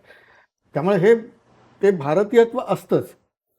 पण हे सगळं करत असताना मी वेगळ्याने असा विचार करायला लागलो की आतापर्यंत मी जेव्हा लँडस्केप करायचो, पोर्ट्रेट करायचो, समोर बसलेली व्यक्ती, समोरचं दृश्य हे कारण असतं चित्राला, परंतु प्रत्येक माणसाच्या मनामध्ये असंख्य गोष्टी साठलेल्या आहेत, संचित आहे त्याच्याकडे, अनुभवांचं, विचारांचं किंवा मननाचं, आणि ते व्यक्त करणं तेवढंच महत्वाचं आहे.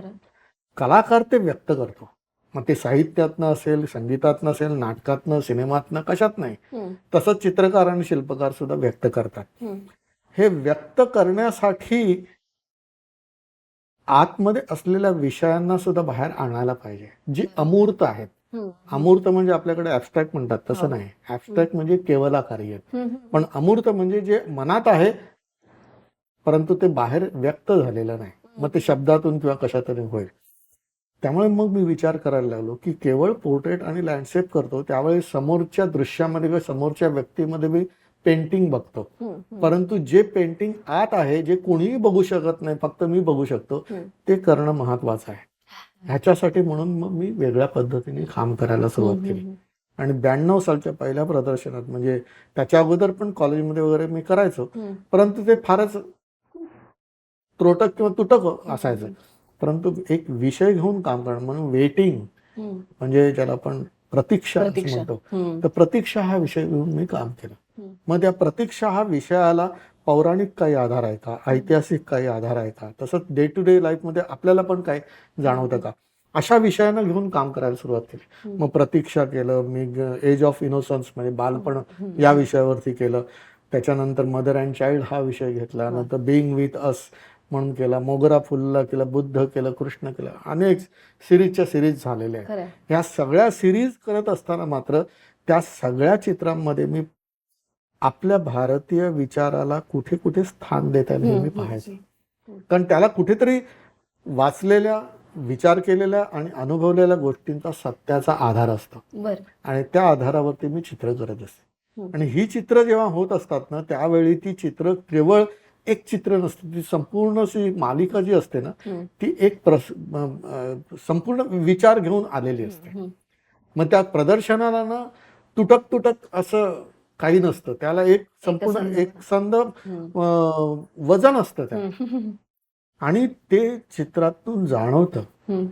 मी तुम्हाला सांगतो की ज्यावेळी मी मोगरा फुलला म्हणजे संतांवरची चित्र केली होती, त्याच्यात पहिलं चित्र ज्ञानेश्वरांचं होतं, मोगरा फुलं, म्हणून त्या सगळ्या सिरीजला तेच नाव दिलं. परंतु भारतातले, विशेषतः जास्त महाराष्ट्रातले जे जे संत झाले आणि त्यांनी ज्या रचना केल्या आहेत ना, त्या रचनांवर आधारित मी चित्र केली.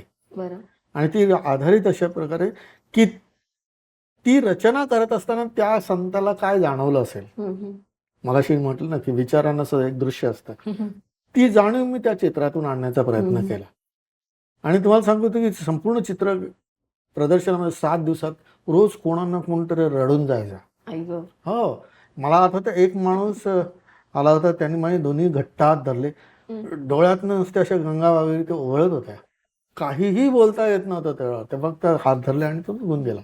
म्हणजे अनेक जण, काही जण म्हणाले आमच्या संतांना तुम्ही रूप दिलं म्हणून आम्ही खुश झालो.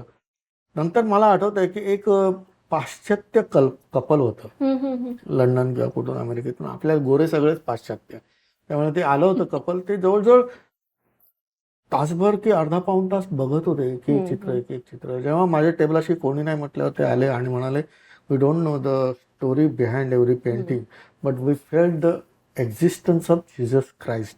म्हणजे हा जो प्रकार आहे ना, म्हणजे एकही ख्रिश्चन किंवा येशू ख्रिस्तावरती पेंटिंग नसताना सुद्धा त्यांना त्याचा एक्झिस्टन्स या प्रदर्शनामध्ये जाणवला. म्हणजे कुठल्याही चित्राचं टायटल वाचता येत नाही, कुठल्याही चित्राच्या संताबद्दल माहिती नाही, परंतु जो काही एक भाव एकसंध त्या प्रदर्शनातून व्यक्त झाला ना, तो त्यांनी पाहिला. ते हे जे आहे ना, हे फार महत्वाचं असतं की चित्र केवळ वर्णन करणारं नव्हतं, ते एक वेगळी कन्सेप्ट घेऊन प्रत्येक चित्र जन्माला आलेलं होतं आणि त्यातून ते जाणवतं. आता याच्यात सुद्धा मी सगळी चित्र अशा प्रकारे केली होती की लोकांनी कधी कल्पनाच केली नाही की या संताचं असं काही चित्र होईल.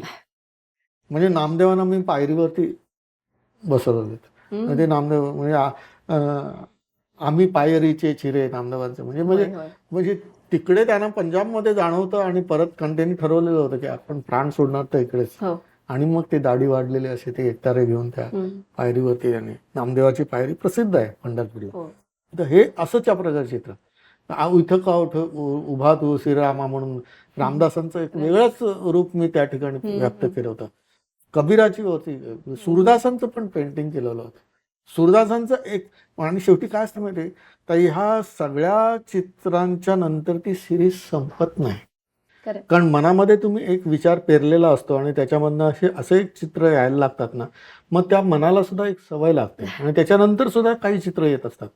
म्हणजे ही संतांची चित्रमालिका झाल्यानंतर काशीवरच्या माझ्या एका मित्रांनी सांगितलं की अरे, सूरदासांचा हा एक दोहा फार सुंदर आहे. आणि मग तो त्यांनी दोहा सांगितला, अरे मला अगोदर ऐकायला मिळाला असता तर मग ह्याच्यावर चित्र केलं असतं. पण माझे एक मित्र आहेत उदय पै म्हणून, तर त्यांनी सांगितलं की मला 29वं चित्र पाहिजे. क्या बात आहे. आणि मग मला तो दोहा मिळाला आणि त्याच्यावरती ते चित्र केलं ग्रेट. की हात छुड़ा कर जावत हो निर्बल जान के मोहे, हृदय से निकल जाओ तो सबल जानू मैं तो है. क्या बात. आता हे मला इतकं आवडलं, मी त्याचं स्केच पण केलं की तो कृष्ण हात सोडून चाललेला आहे आणि हा चाच पडतोय, मला सोडून जातोय अशा प्रकारे. पण नंतर लक्षात आलं की एवढ्यावरती चित्र नाही पुरं होऊ शकत. म्हणजे स्केच केल्यानंतर पेंटिंग कसं बदलतं आणि मग ते बदलल्यानंतर मग लक्षात यायला लागलं की हृदय से निकल जाऊ तो सबल जानू मैत्री. मग त्यांनी काय केलंय की त्याचं कृष्णाचं मोरपीस जे आहे ना ते त्याने आपल्या हृदयाशी पकडलेलं आहा. आहे सुहृदयाने. वा. आणि कृष्ण गडबडलेला आहे कारण त्याची आयडेंटिटी निघून गेलेली आहे. अशा प्रकारे ते चित्र आहे. म्हणजे हे जे असतं ना, म्हणजे लिरिक्स मधून चित्र जन्माला येतं आणि काही वेळा चित्राला सुद्धा लिरिक्स वा. लाईन्स देऊन जात असतात. खरंय. आपल्याकडची ही फार थोर परंपरा राहिलेली आहे. खरंय. आपल्याकडची चित्र ही मासिव नाही आहेत, लिरिकल आहेत. वा. त्यामध्ये जी लयबद्ध रेषा आहे ह्याचं कारण असं आहे की भारतीय चित्र किंवा शिल्प ह्याच्यामध्ये आयडियालिटीला तेवढं जास्त महत्व दिलेलं आहे. म्हणजे आपल्याकडे असं म्हटलं जातं की देवादिकांची शिल्प किंवा चित्र करत असताना ती चिरंजीव चित्र असतात. बरं. आणि जे आपण मसल मासिव वगैरे म्हणतो ना, हे मर्त्य असतं. हे मर्त्य शरीर त्यांनी कधीही देवांना दिलेलं नाही. म्हणजे 125 का 80 वर्ष कृष्ण जगले म्हणून आपण कृष्णाचं म्हातारा चित्र करत नाही, तो नेहमी टीनेजर असतो. ह्याचं कारणच असतं की त्या आयडियालिटीला महत्व देऊन आपण ती इमेज तयार केलेली असते. आपल्याकडचे पाश्चात्य कलावंत जीसस क्राइस्टचं पेंटिंग करायचं असेल तर ख्राइस्ट सारखा दिसणारे मॉडेल शोधायचे. बरं. आपल्याकडे चित्र करण्यासाठी कृष्णासारखा दिसणारा माणूस शोधत नाही. तो भाव ज्याच्या मनामध्ये आहेत ना, जसं संतांनी त्यांना त्यांचा आराध्य दैवत मनामध्ये जे अनुभवलं किंवा त्यांना जाणवलं किंवा त्यांना साक्षात्कार त्याप्रमाणे त्यांनी त्यांची काव्यरचना केली. तसंच चित्रकारांनी शिल्पकारांनी सुद्धा ती आयडियालिटी मनात लक्षात ठेवून चित्र तयार केलं. आत्ताच नुकतंच वाचनामध्ये आलं की विष्णू धर्मोत्तरम मध्ये राजा वज्र आणि मार्कंडेय यांचा संवाद आहे. बरं. फार सुंदर संवाद आहे. तो राजा म्हणतो की मला शिल्पकलेबद्दल जाणून घ्यायचं आहे. मार्कंडेय म्हणतात तसं असेल तर तुला चित्रकलेतलं ज्ञान पाहिजे. तो म्हणतो की ठीक आहे, मला चित्रकलेतलं ज्ञान पाहिजे की जेणेकरून मला शिल्पकला समजू शकेल. तो म्हणाला की तुला त्यासाठी नृत्य आलं पाहिजे. तो म्हणाला ठीक आहे, म्हणजे जी संस्कृत श्लोकाची परंपरा असते ना त्याप्रमाणे संवाद आहे. तो म्हणतो की मला नृत्य पण जाणून घ्यायची गरज आहे. तो म्हणतो मग तुला इन्स्ट्रुमेंटल म्युझिकचा अभ्यास पाहिजे, ताल कळला पाहिजे. बरोबर. आणि तो म्हणतो की मग ठीक आहे, मग ते म्युझिक शिकायचं, मग त्यासाठी तुला संगीत गाता आलं पाहिजे. तो म्हणतो मला गायचं पण आहे, मग तुला गद्य आणि पद्याचा पण अभ्यास म्हणजे साहित्याचा अभ्यास पाहिजे. म्हणजे ह्या सगळ्या कला ज्या आहेत ना, ह्या केवळ दिसणाऱ्या गोष्टीशी अवलंबून नव्हत्या. बरोबर. त्या सगळ्या कला मनुष्याच्या एकंदरीत जीवनामध्ये ज्या ज्या कलांमधून ती व्यक्त झालेल्या आहेत ना, त्या सगळ्यांचा कुठे ना कुठेतरी संबंध आहे. खरंय. तर हे जे आहे ना, हे फार महत्वाचं आहे. आपल्यासारखंच हाडामासाचं शरीर असलेली व्यक्ती नृत्य करत असते, परंतु ती नृत्य करत असल्यानंतर त्यांचे मसल आणि हाडं आपल्याला दिसत नाहीत. ती फक्त एक लयबद्धता दिसते. तर का अशी दिसते? कारण त्यांना ती शरीर वर्तना आकार वर्तना जाणवली. शिल्पकाराने आणि चित्रकाराने ती वलय जी आहेत ना ती बरोबर लक्षात ठेवली आणि त्याप्रमाणे देवादिकांच्या मूर्ती केल्या. ही फार महत्वाची गोष्ट आहे आपल्या कलेतली. आणि तुम्हाला लक्षात येईल की हा नृत्याचा अभ्यास, साहित्याचा अभ्यास त्यावेळच्या कलाकारांना किंवा कलाकार कोणी डायरेक्टर असेल, दिग्दर्शक, त्याला होती म्हणून ते होत होतं. खरंय. त्यामुळे खजुरावची शिल्प थोडी वेगळी असतील, होयसळांची, बेलूर हळीबीडची शिल्प वेगळी, हे जरी वेगळे असले ना तरी त्यांच्यामध्ये एक सूत्रता कुठली तरी वाहते आहे आपल्याला लक्षात येतं. याचं कारणच असं आहे कारण ह्या सगळ्या गोष्टीचा विचार त्यांनी केलेला होता आणि त्याप्रमाणे त्यांची ती चित्र आणि शिल्प बनत होती. मग ती अजंतामधली पेंटिंग असतील किंवा बागालेणीमधली असतील की आणखीन कुठे असेल शिल्प असतील, ह्या सगळ्यात का जाणवतं? मला आठवत आहे लँडस्केप करायला मी बदामीला गेलो होतो. आणि बदामीला गेलेलं असताना तिकडे लँडस्केप वगैरे झाल्यानंतर मी बदामीच्या केव्ज बघायला गेलो. केव्ज बघताना मग तिकडे म्हणजे आम्ही फिरायचं म्हणजे माझी कन्या, आई वडील, पत्नी असे आम्ही फिरायला जायचो. त्यांचं फिरणं होतं, माझं पेंटिंग करणं. तर बदामीच्या केव्ज बघायला गेलो तेवढ्यात मग तिकडे कुठे आता पण असं स्थळी गेल्यानंतर आपल्या मागे गाईड लागतो. गाईड पाहिजे का, गाईड पाहिजे का, गाईड पाहिजे, गाईड करा. बायको म्हणायची करा ना, गाईड करा ना. मी आहे हिस्ट्री शिकलोय, आम्ही कलेचा इतिहास मी सगळं. गाईड फार मागे लागला तर म्हणते बघ मी आर्टिस्ट आहे, मला सगळं माहिती आहे. तर तो म्हणाला की ठीक आहे, मी तुम्हाला एक शिल्प दाखवतो म्हणाला. मग त्या बदामीला वर चढताना उजव्या बाजूला भिंतीवरती एक नटराजाचं सुंदर शिल्प आहे आणि त्याला 10 हात आहेत. बरं. हा, नृत्य करणार आहे शंकराचं. या चित्राबद्दल तुम्ही सांगा. मग आम्ही जे काही हिस्ट्रीमध्ये पडलेलं असतं ना तेच पोपटपंची केली की याच्यामध्ये लिरिकल लाईन आहे, अमुक आहे, तमुक आहे वगैरे वगैरे. आता म्हणाला तुम्हाला जे शिकवलं जातं ना, अशाच प्रकारे त्याची भाषा होती. तो कानडीत बोलत थोडासा हिंदीत बोलायचा. तर म्हटलं त्यांनी मला सांगितलं की बघा इकडचे 5 हात आणि इकडचे 5 हात आहेत, कुठलाही एक हात आणि इकडचा कुठलाही एक हात घ्या किंवा इकडचा एक हात आणि इकडचा कुठलाही एक हात घ्या, ह्यात तुम्हाला कुठेही नृत्य बॅलन्स चुकलेला दिसणार नाही. क्या बात आहे. बाकी हात विसरा. म्हणजे आणि मग मी तेव्हापासून ना भारतात जिथे जिथे मूर्त्या बघतो ना त्यावेळी हे मी बघतो तुम्हाला हे जाणवतं की या शिल्पकाराला नृत्याचं ज्ञान आहे, त्याच्याशिवाय त्यांनी हात केलेला नाही. पण तुम्ही भारताची सीमा ओलांडली, मग नेपाळमध्ये जा, म्यानमारमध्ये जा, कंबोडिया, कुठेही जा, काम करणारे उत्तम शिल्पकार होते पण त्यांचे सगळ्यांचे हात ना असे जोडलेले वाटतात. अच्छा. त्यांना फक्त संख्येने 10 हात आणि 20 हात करायचं माहिती आहे, परंतु नृत्याच्या आविर्भावामध्ये देवमूर्ती आली पाहिजे हे त्यांना माहिती नाही. तर हा जो भाग आहे ना हा आपल्याकडचा फार महत्वाचा आहे.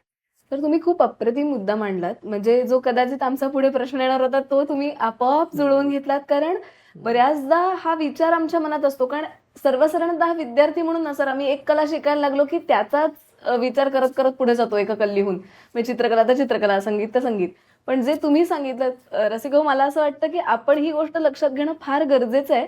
कारण सरांनी अत्यंत मोठा संदेश या संदर्भाने दिलेला आहे की एक कला शिकत असताना सगळ्या कलांचा अभ्यास जर आपला होत असेल आणि त्याचं निरीक्षण असेल तर स्वाभाविकपणे आपली कला अधिक समृद्ध होते. मग ते वाचन, संगीत असेल, नृत्य असेल, गायन असेल, त्या सगळ्या कलांचा समावेश जर आपण केला तर आपण अधिक परिपक्व होऊन काम करू शकतो. बरोबर सर? नाही ना, काय आहे तुम्ही म्हणता ते अगदी बरोबर आहे. एखादाच कोणीतरी चित्रकार असतो, एखादाच कोणीतरी साहित्यिक असतो किंवा कवी असतो किंवा नृत्य करणार, परंतु तेवढी एकच कला त्याच्यासाठी नसते. रसिक सर्व कलांचं त्याने असणं आवश्यक आहे. पण तुम्ही नेहमीच हे म्हणता ना की आस्वादाकडे रसिक असलं पाहिजे आपण. तर याच्या ही मनुष्याची खूण आहे हो. मला चित्रकलेची काय कुठल्याच कलेतली आवड नाही, मग ते मनुष्यत्वाचं लक्षण नाही आहे आपल्याकडे. प्रचलित श्लोक आहे त्याच्यावरती. मला एवढंच म्हणायचं आहे की म्हणून आम्हाला ज्यावेळी प्राध्यापक संभाजी कदम सौंदर्यशास्त्र शिकवायचे त्यावेळी ते चांगल्या चित्रांचा जसा उल्लेख करायचे तसं चांगल्या गाण्याचा उल्लेख करायचे, चांगल्या अभिनयाचा उल्लेख करायचे. हे सगळं ते का सांगायचे? कारण ज्याला आपण रस निष्पत्ती म्हणतो ना ती ह्या सगळ्या कलांमधून होत असते. ते जाणून घेण्या इतकं मन आपलं तयार व्हायला पाहिजे. आपण अनेक जण केव बघायला जातो, कोणी शिल्प बघत नाही. ते दिसलं की ते आ ऊ करायचं, शिटी म्हणत, असं का झालेलं आहे? पण जरा एक मध्ये थांबून विचारू, याचं कारण काय? कारण हे कुठेतरी मनात रेंगाळत राहतं की नाटक किंवा संगीताची मैफल असेल तर आम्ही पटकन बघायला जातो सर, पण चित्र किंवा शिल्प एकतर बघायला जात नाही किंवा पाहायला गेलो तर आम्हाला कळत नाही. याचे कारण चित्र साक्षरता जेवढी व्हायला पाहिजे ना ती आपल्याला होत नाही. मग ते कसं पाहावं किंवा त्याच्यासाठी काय केलं? त्याच्यासाठी शनिवार रविवारी मॉलमध्ये आठवणीने जातात माणसं, पण कधी म्युझियम बघायला जात नाहीत. म्युझियम बघायला गेल्यानंतर सुद्धा असं छटकन फेऱ्या मारून येतात, परंतु एक एक शिल्प किंवा एक एक चित्र किंवा एक एक भांड त्याच्या खाली लिहिलेल्या नोट्स वाचत नाहीत. हे भारतीय असं भांड आहे तर इटालियन भांड हे असं का आहे, त्याच्यात काय फरक आहे, मनापासून विचार केल्यानंतर सगळ्याच त्याचा आस्वाद घेऊ शकतात. आपल्याकडे तसा सामान्य माणूस आस्वाद घ्यायलाच तयार होत नाहीये. म्हणून मला ती कॉलेजमधली एक आठवण आली. मला तुम्हाला सांगतो की ज्यावेळी मी तंजावरला गेलो होतो, आमची आर्ट स्कूलची ट्रिप गेली होती, आणि संध्याकाळी हॉटेलमध्ये बसून आम्ही खायला बसलो होतो, तर आमच्या गप्पांवरनं कोणाला तरी वाटलं एका फॉरेन माणसाला की हे आर्टशी संलग्न आहेत. म्हणून तो आला आमच्याकडे आणि त्याने विचारलं, कोण तुम्ही, कुठले? मग तुम्ही आर्टिस्ट आहात का? तर म्हटलं हो आर्टिस्ट आहात. अच्छा, तू स्टुडिओ कुठे आहे? ते म्हणाले आम्ही जे स्कूल ऑफ आर्ट म्हणा. अच्छा, तुम्ही आर्ट स्टुडंट, आर्टिस्ट नव्हे.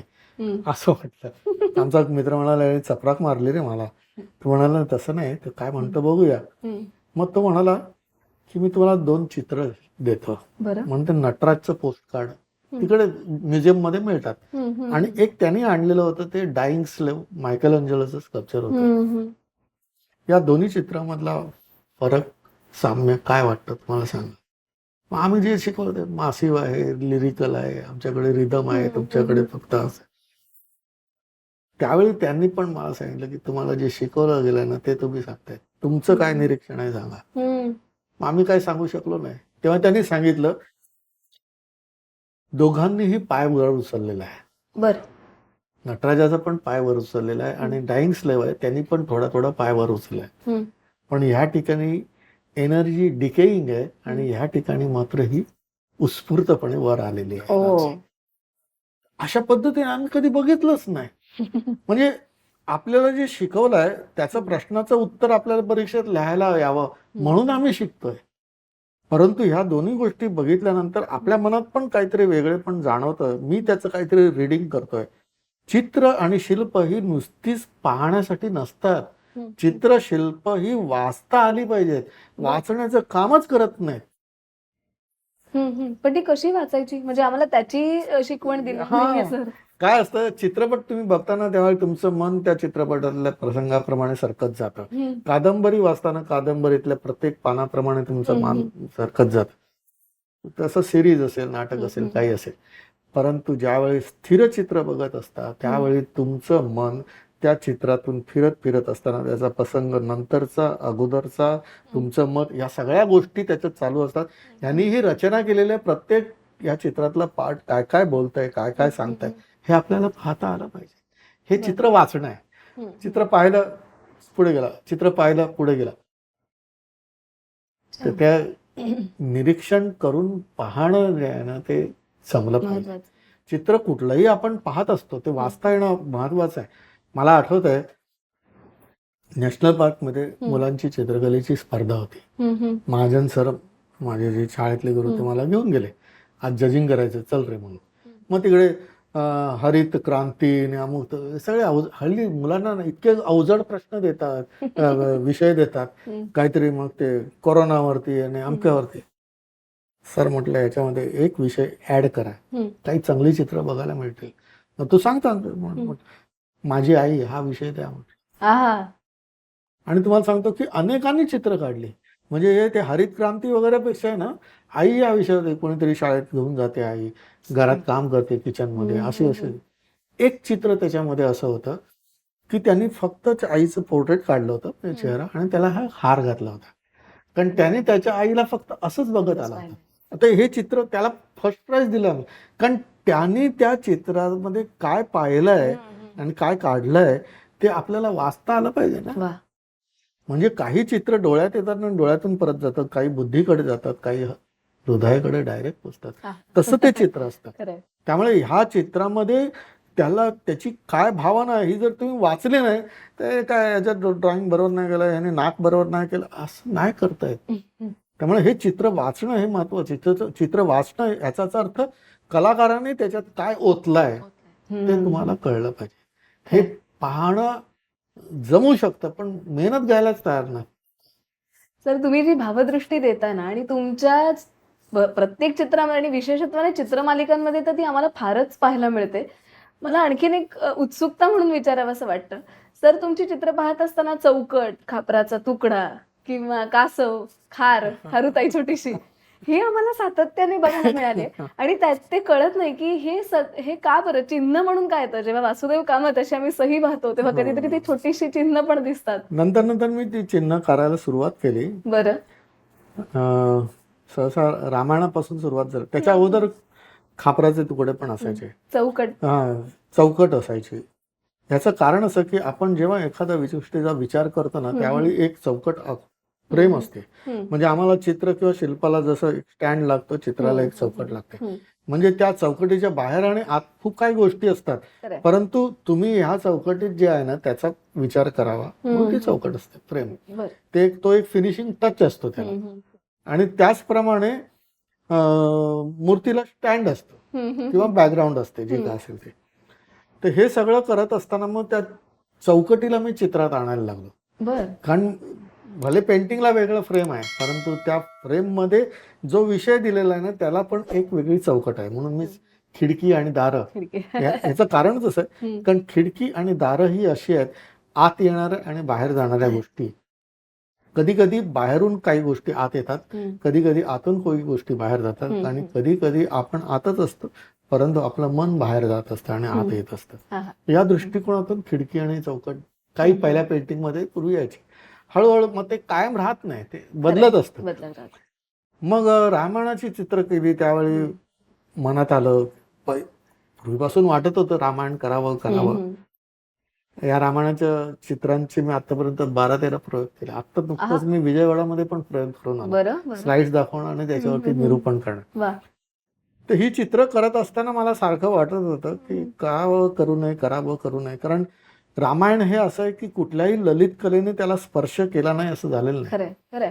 त्याच्यात नाट्य झालंय, चित्रपट झालेत, सिरीज झालेत, पटचित्रकथा झालेत, शिल्प झालेत, रिलीफ झालेले आहेत, अभिनयाने चित्र म्हणजे काय म्हणतात लोककलांमध्ये वगैरे वगैरे अशा अनेक गोष्टी झालेल्या आहेत. म्हटलं वासुदेव आणखीन वेगळं काय करणार, असं करून ते मी टाळत होतो. आणि मग एक दिवशी छटकन जाणवलं मला की मोठे मोठे दगड आणि वृक्ष समुद्रात टाकून वानरांनी सेतू बांधला, त्यावेळी एक खार त्या दगडांमध्ये जी गॅप असते किंवा जी फट असते तिथे आपल्या अंगाभोवती वाळू गुंडाळून तिकडे ती झाडायची, गॅप भरण्याचं काम आहे. ते सुद्धा आम्हाला प्रिय वाटलं. तर मग आपण जे काय करू ना ते हे असं मोठ्या मोठ्या लोकांनी जे रामायणाचं केलेलं आहे ना त्यातलं गॅप भरण्याचं काम केलं तरी चालेल, असं म्हणून मी रामायणावरती सिरीज करायला सुरुवात केली. आणि त्या प्रत्येक चित्रामध्ये मग खार दाखवली. ती खार म्हणजे मी. उपनिषदांमध्ये, गीतेमध्ये किंवा उपनिषदांमध्ये कासवाचा उल्लेख आलेला आहे की जे काही विकार असतात ते विकार ज्यावेळी येतात त्यावेळी आपण आपली इंद्रिय काबूत ठेवली पाहिजे, म्हणून तो कासवाचा उल्लेख गीतेत आणि काही उपनिषदांमध्ये आहे. म्हणून मी त्याप्रमाणे मग ते कासव चित्र हे प्रत्येक उपनिषदातल्या चित्रात गेलं.